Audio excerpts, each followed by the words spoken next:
To set the file app to open the divx files in Windows 11 Home, right-click on empty area on the desktop, and then select Personalize.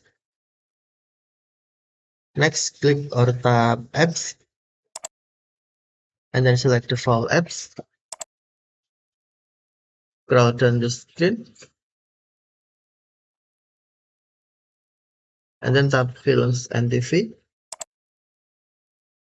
Scroll down the screen, find the divx,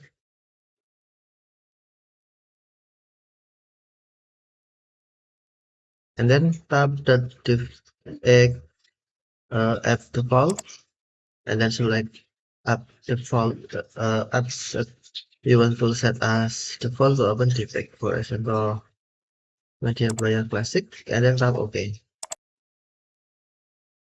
Now, Media Player Classic set as default app to open the divx files. Okay, thank you for watching. Have a nice day.